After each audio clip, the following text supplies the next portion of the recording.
I came over the hill by the airport and saw the entire North Shore was just white with white caps, and the outer reef was kind of barely breaking, and I couldn't believe it. I just kind of kept looking out, you know, going, what's out there? But I kept driving, and then we came by Hookipa, and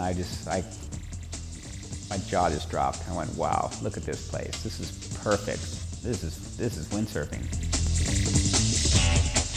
So the whole place was open to us. There was just nobody around. We were just having a blast. It was really great because there weren't too many people windsurfing at all. We went from this 12-foot board, and in a matter of just 2 years, 3 years, Mike would go out, Waltz would go out riding on like this little 610 pipeline logoed up board that he got from Jerry Lopez. We went up to Jerry Lopez's, and he said, anything under the house you can have for 25 bucks. It's all these old, I said, do you have anything fast, like some of your pipeline boards? Because we're gonna be going fast. So that's like the fastest surfboard I could think of. We were just learning how to water start at that point, because Mike said he'd learned how in a race once he had fallen in the water and just got back up with the sails. We rigged up 3 boards and went out to Hookipa the next day, and we could only water start them, and they worked just like a gem. It was like, it changed my life. I mean, all of a sudden we were surfing. You know, so we were experimenting with all kinds of stuff, and it went so fast and came a long ways in just about 5 years. The sport was totally different. Back in 80 to 85, it was wild. It was, there was something new every weekend, and everything was new. And the experience of using the stuff was new. If you really had to pick a golden era for me in the sport, I would say the mid-'80s, early to mid-'80s, because that's where the sport was just booming. It was going a million miles an hour in a million different directions. You know, the 70s were rad, and you know, the whole windsurfer class days. But from 1981, once it turned pro, especially boom, in 1983 when the World Cup Tour started, it was a whole new ballgame. From 83 to 87 or 88 was just the heyday for the sport. You know, it was giant everywhere, it was big money, it was Euro-centric.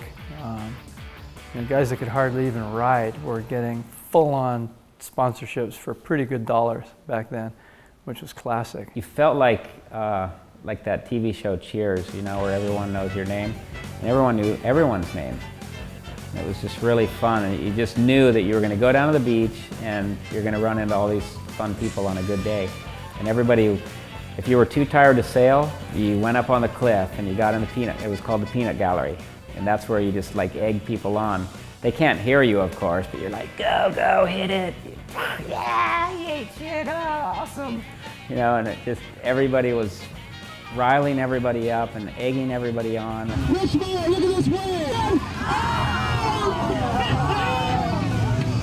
Now, it was great at the time. It was just raining covers and publicity, and money was rolling in, and I thought there was no tomorrow. I wouldn't say it got rock star status type of stuff until probably La Torche. I think that was 1983. Scheveningen in Holland, Omizaki, Japan, Silt, Germany. Those were events where you were getting, you know, 100,000 people going to them, and it was just full on. It was superstar time.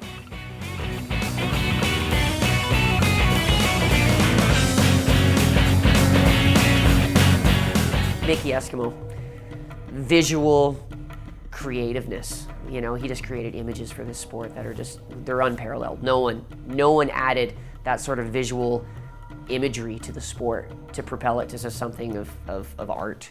I came to Hawaii with $100 in my pocket. Wouldn't have passed Homeland Security like this anymore. I tell that story that like in the 70s in Vienna when there were the high heels in fashion and the bell bottoms, I had special bell bottoms made for me because I always was extreme, you know, I wear the girl shoes because they had the higher heels from the boy shoes, you know. Mark Angulo, I'd say he was rubber man. Wildly, completely out of control. Mark Angulo had the most raw talent of any windsurfer ever to this point as far as I'm concerned. And it all kind of came together And I got introduced to windsurfing, and with windsurfing, all of a sudden, what I had desired out of surfing was now possible. And I started to kind of head more down that track. And I had a lot of friends, surfer friends, that were, you know, hey, you don't want to be a wind kook, you know? Yeah, you don't want to do that. And I was, you know what, I do. Because you should see these guys, they fly. You know, so I was excited. I fell in love with windsurfing. Windsurfing was, I mean, it was all I ever wanted. You get that little head bob when he's doing off the lip. He was a great guy to watch it. Interesting thing with that is it actually helped my sailing out a lot. And one thing that I learned through rotating in the air and spending a lot of time trying maneuvers in the air is that where your head goes, everything else follows. Where you look, where your head goes, that's where you're going to go. So kind of in life is like that. And so this equipment that had been sort of fun to go out on and sail around on, all of a sudden was becoming a performance thing. You know, you were really going, you were sailing fast and flying along. And so all of the feelings and the experiences of everything were just expanding, and suddenly you're out there going upwind, jumping off of wave tops with the flying fish, and you're just like, whoa, this is incredible. You know? And so, you know, it was touching us in a way that you just couldn't stop thinking about making it better.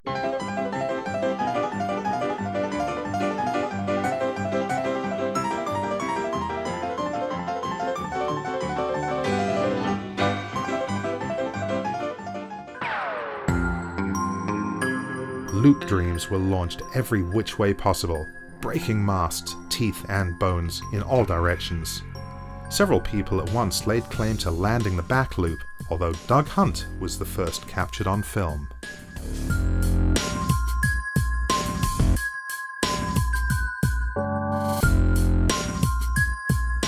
And we used to joke saying, you know, one day people will be doing flips.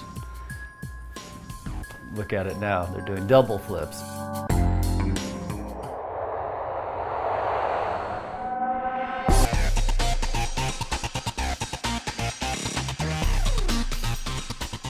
Perhaps the most eccentric and elusive side of our sport, speed sailors are always on the hunt for the most extreme conditions in the most bizarre places. Often riding in speed ditches or next to sandbars for the smoothest water in the strongest winds, it is a sport always in pursuit of going faster than man has ever sailed before.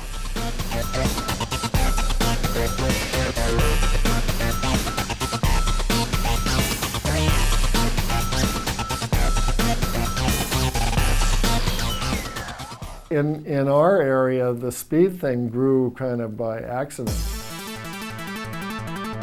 One day at Sailboards Maui, Pascal Maka came into the office, and he had broken the world speed record.